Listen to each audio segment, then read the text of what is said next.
So this is going to be another exercise in music theory, but I do want to combine this with a song breakdown. Instead of one of my own songs, today I'm going to play Autre Temps by Alcest from the third album, and talk about using chord inversions as well as modes. So the song starts on an arpeggiated D power chord, and then transitions to an F sus2 kind of thing. The spelling here is FGD, which is actually derivative of a G7, but here the purpose is to act as a suspended F, and with this D as a pedal point that holds through basically the entire song.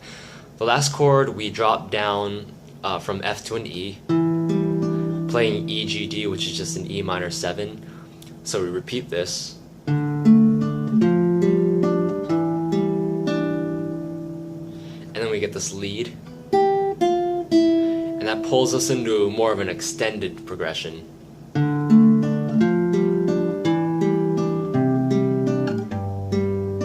the chords there are D, F, E, C add 9 to G. So the point I really want to make here is that we're cycling through all these normally complex inversions, but if we consider the D to just be a pedal point and we exclude it from the chord progression, everything else is just very simple. And that's going to be a point that I'm going to make through the entire song. To finish that off.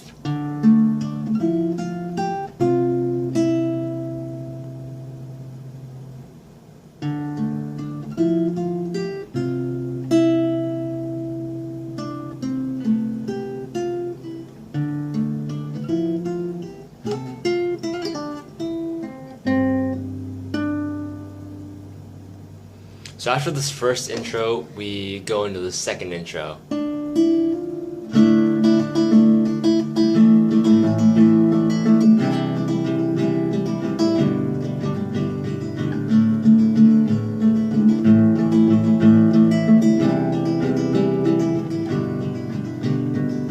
Now this is just a typical Alcest open chord plus pedal point, but in addition to the D pedal point that's here through the whole song, we also add an open E. So the chords here are D sus2, A sus4, C add 9, and G. On the A chord we give the E a couple of accented up strums.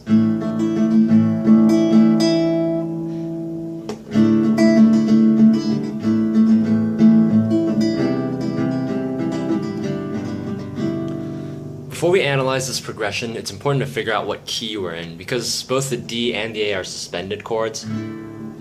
It's kind of ambiguous, but with the C natural, we can guess that the song is in some sort of D minor. But this also makes things interesting because we play a G major chord, when the diatonic 4 in D minor is actually a G minor. So playing a B natural instead of a B flat means we're in Dorian mode here.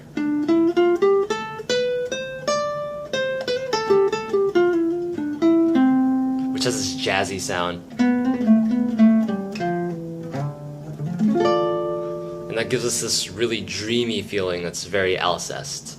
So the second intro here, it ends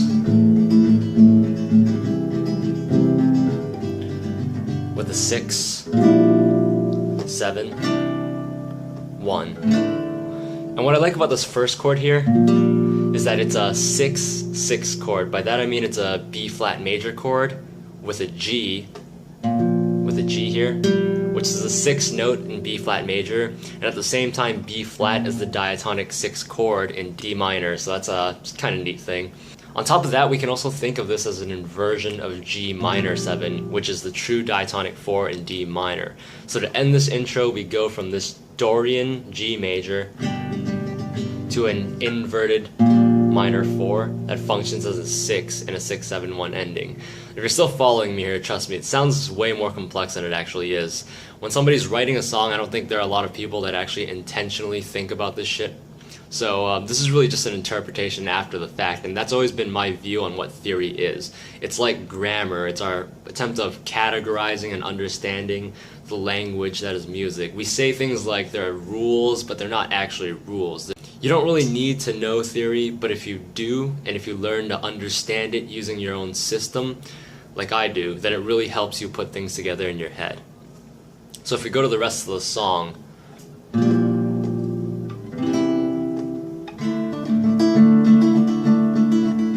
the main chord progression is just this 1, 6, 7, 1, and it goes to an extended version, 6, 7, 1.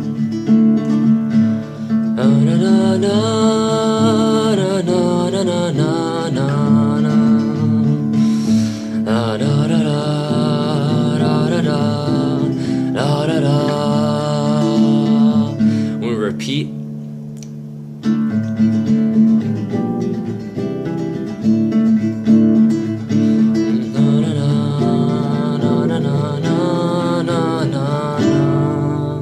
so instead of ending on 1, we go again to the G major, and then this transitions us into Dorian mode for the chorus. So the chorus is 1, 7, 4.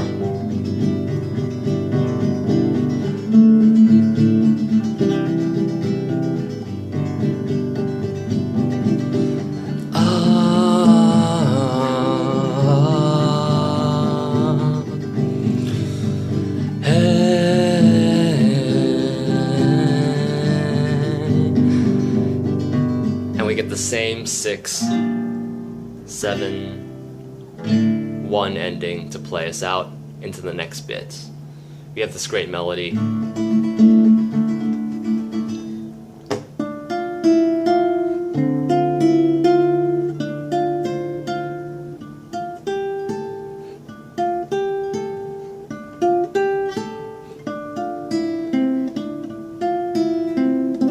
So for the next verse, the song repeats exactly as normal.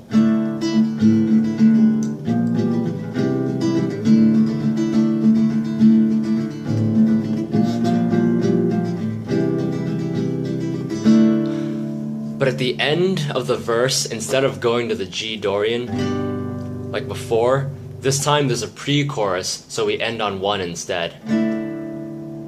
So the bridge.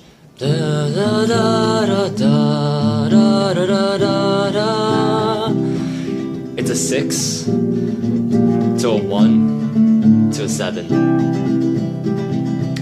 Da, da, da. Just a 6 chord.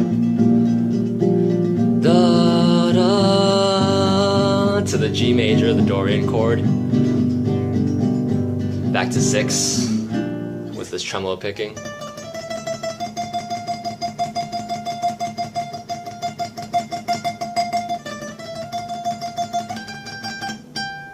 To a huge F major that resolves to a C to the chorus. And the reason this F to C is such a strong transition is because an inverted F power chord is the same as the C sus4, and that of course wants to resolve to a C. And then the chorus is just same as the normal. So this is Autre Temps by Alcest. The main point I want to make here is that with a simple understanding of chord theory, how chords are spelled out, you can take something that's very complex on paper and reduce it to a problem that's a lot simpler.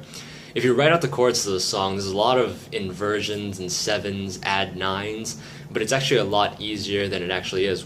So I hope I was able to show off some more concepts about writing chords, and of course, just how helpful basic theory is for conveying ideas. If you had trouble keeping up with the terminology, I know I spoke a little bit fast, and halfway through the video I stopped naming the chords and I just started calling them by the diatonic numbers, with the 6s, 7s, and 1s. So if you're a bit confused on what those mean, this is your reason to go out and really try to learn more, because it can help you improve a lot as a musician.